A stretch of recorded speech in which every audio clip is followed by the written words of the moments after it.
Bonjour et bienvenue dans cette nouvelle vidéo support de formation Access où nous allons voir comment faire des liaisons plusieurs à plusieurs dans une base de données relationnelle Access.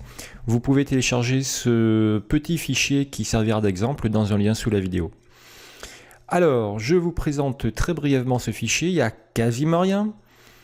Vous avez une table activité, une table intervenant et une table statut de l'intervenant. Nous avons vu dans des vidéos précédentes comment faire des liaisons de 1 à plusieurs.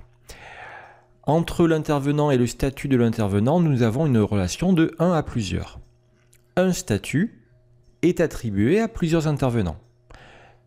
Effectivement, pour l'instant dans statut, je n'ai rien du tout, mais je vais pouvoir mettre statut bénévole ou statut par exemple travailleur indépendant. Je peux en rajouter un dernier.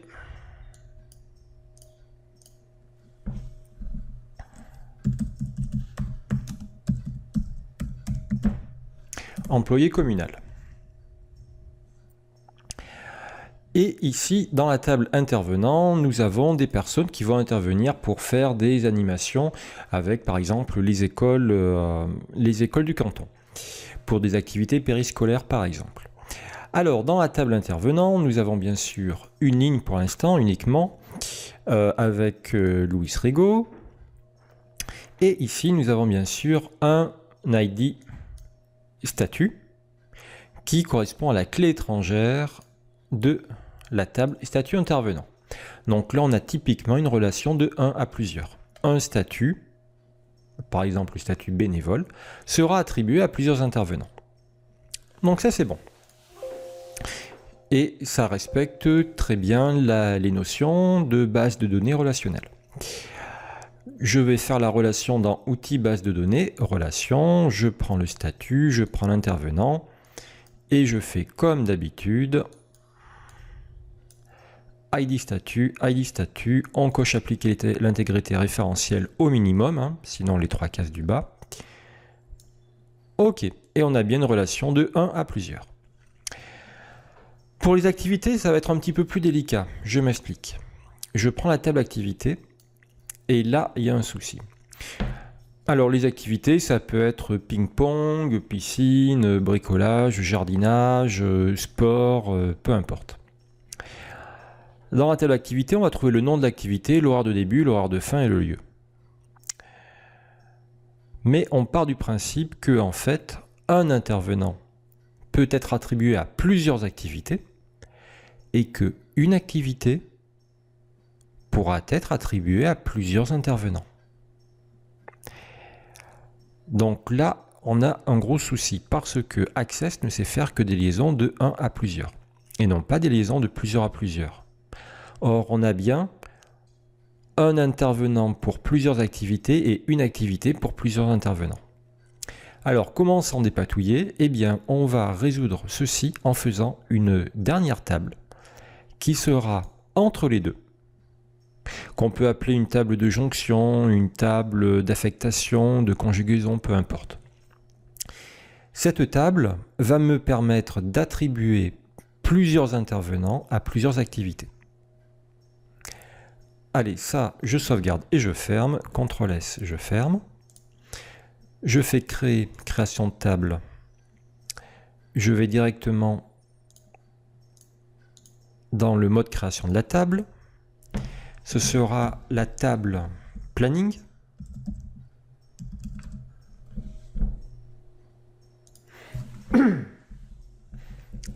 Avec un ID planning qui sera en numéro auto. Et ici, je vais mettre les deux clés primaires des autres tables, qui deviendront donc deux clés étrangères. On va mettre ID intervenant, qui sera donc en numérique, et ID activité, qui sera également en numérique.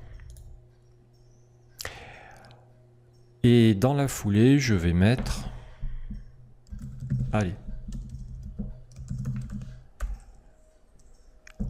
La date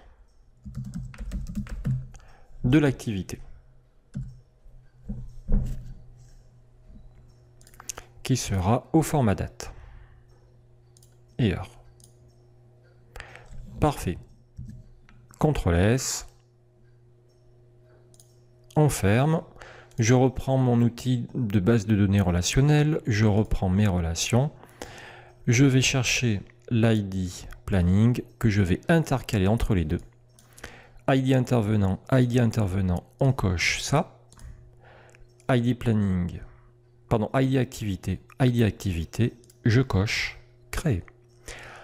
Voilà. À partir de là, on pourra faire qu'un intervenant aura plusieurs activités et qu'une activité aura plusieurs intervenants.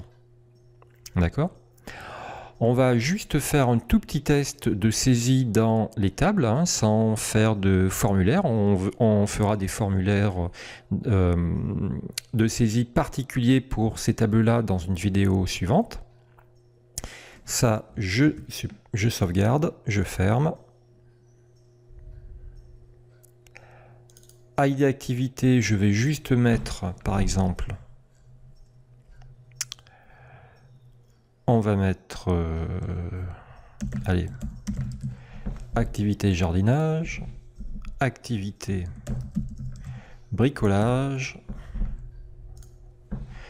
et on va faire du handball. Les horaires, peu importe, on s'en fiche. Ça, c'était les activités. Les intervenants, on avait Louis Rigaud. On va en mettre un autre.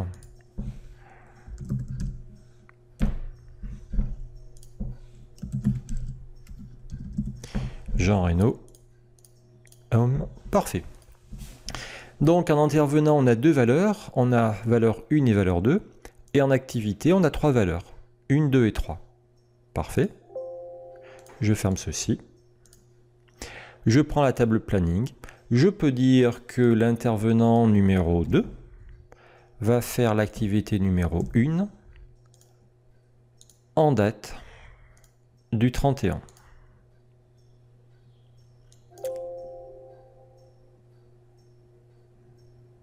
Oups, pardon, je me suis trompé. Activité numéro 1, voilà, en date du 31-05. Je peux dire que l'intervenant encore numéro 2 fera l'activité numéro 3 en date du 14-6-16. Et je peux dire que l'intervenant numéro 1 pourra également faire l'activité numéro 3 un peu plus tard, le 18-6-16. Parfait. Donc ici, nous avons le même intervenant qui fait deux activités différentes. Un coup la 1, un coup la 3.